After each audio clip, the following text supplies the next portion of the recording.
आशा करता हूँ बहुत अच्छे हैं और अपने अपने परिवार का बहुत अच्छे से ख्याल रख रहे हैं। आगे बढ़ने से पहले अगर आपने मेरा चैनल को अब तक सब्सक्राइब नहीं किया तो इसी वक्त सब्सक्राइब कर लीजिए, पैसा इस चीज़ का बिल्कुल नहीं लगता है। तो दोस्तों आज के इस वीडियो में हम ये देखेंगे कि आप अल्जीरिया का टूरिस्ट वीज़ा कैसे अप्लाई कर सकते हैं। वीडियो को अंत तक जरूर देखिएगा। बस एक बात क्लैरिफाई कर दूं कि मैं कोई इमिग्रेशन कंसल्टेंट या गवर्नमेंट बॉडी नहीं हूँ। तो अगर आप इस वीडियो से कुछ भी ले रहे हैं तो अपने रिस्क पर ले रहे हैं। चलिए दोस्तों आगे बढ़ते हैं। तो दोस्तों जब भी किसी कंट्री की बात आती है सबसे पहले तो आपको ये चेक करना होता है कि क्या आपकी नेशनैलिटी, ड्यूरेशन, पर्पस या बाकी वीज़ा जो आपके पास है उनके बेसिस पे आपको वीज़ा चाहिए या ना चाहिए, क्योंकि बहुत बार इनके कॉम्बिनेशन के हिसाब से भी आपको शायद वीज़ा ना लगे। और अगर आप ये डिटरमाइन कर लो कि आपको वीज़ा लगना है तो आप जिस लोकेलिटी में रहते हो, जिस रीजन में रहते हो, उस रीजन को कवर करने वाला जो ऑफिशियल मिशन, एम्बेसी, कॉन्सुलेट जो भी है, उसके ऑफिशियल चैनल पर आपको रिक्वायरमेंट देखनी चाहिए, क्योंकि आपके रीजन के हिसाब से additional steps, additional document, additional fee तक हो सकती है। चलिए दोस्तों आगे बढ़ते हैं। मान लीजिए कि आप एक भारत के नागरिक हो जो इस समय आप दिल्ली में रह रहे हो, ठीक। तो आपके लिए मैंने अल्जीरिया की एम्बेसी की वेबसाइट जो डेली वहाँ खोली है। कंस्यूलर अफेयर्स में आप जाएंगे, वीज़ास पे क्लिक करेंगे।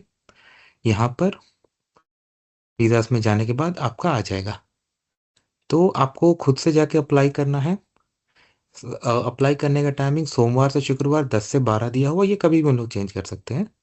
वीज़ा कलेक्ट करने का टाइम 3:45 से 4:45। Processing time 7 working days, 7 business day लगते हैं, ठीक है। उन्होंने ये भी कहा है कि उन्होंने किसी भी इंटरमीडिएटरी एजेंसी को ये वीज़ा प्रोसेसिंग का काम नहीं दिया है। तो अगर आपसे कोई कांटेक्ट करता है इस चीज़ को लेके तो भाई समझ जाओ कि स्कैम का चांसेस है, ठीक है। ये उन्होंने साफ साफ वार्न किया है। नीचे आएंगे इस पेज पर, टूरिस्ट वीज़ा के लिए क्या क्या चाहिए। आपको पासपोर्ट चाहिए जिसमें कम से कम 6 मंथ की वैलिडिटी हो। वीज़ा एप्लीकेशन फॉर्म के 2 कॉपी फिल करने हैं और हर एक कॉपी पे आपको साइन करनी है, ठीक है। 2 रिसेंट पासपोर्ट साइज फोटोग्राफ भी लगाने हैं और होटल रिजर्वेशन और रिटर्न फ्लाइट टिकट्स लगाने हैं। मैंने रिटर्न टिकट उसको बोलते हैं। ट्रैवल इंश्योरेंस होना चाहिए और सफिशिएंट फंड फंड होना चाहिए। 6 महीने का बैंक स्टेटमेंट देना है, ठीक है। अब नीचे आते हैं दोस्तों। देखिए अगर आप सिंगल एंट्री 30 दिन का वीज़ा लोगे तो इतने इंडियन रुपीस लगेंगे, 8,100। अगर 90 डेज का लोगे तो 9,700 लगता है, ठीक है। वीज़ा एप्लीकेशन फॉर्म है। अब क्वेश्चन है कि पे कैसे करोगे, तो पे आपको यहाँ रुपये में करना है, जो मन ये यहाँ पे क्योंकि इंडियन एम्बेसी लोग इसमें लेते हैं। तो इसमें आपको बैंक ड्राफ्ट बनाना है। किसके फेवर में? Embassy of Algeria new Delhi के फेवर में, ठीक है। वीजा एप्लीकेशन फॉर्म ओपन करते हैं। मैंने यहाँ ओपन करके ऑलरेडी रखा है, कुछ कुछ भर के भी रखा है। ये ऑफिशियल है तो इसमें टेंशन नहीं लेना आपको।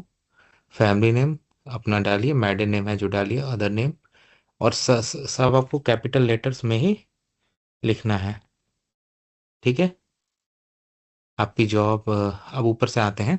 नेशनैलिटी एट बर्थ, अपना एड्रेस दे दीजिए। मैंने लिखा नहीं है बट आप दे दीजिए। फ़ोन नंबर, आपका मैरिटल स्टेटस, हस्बैंड वाइफ, ये सब।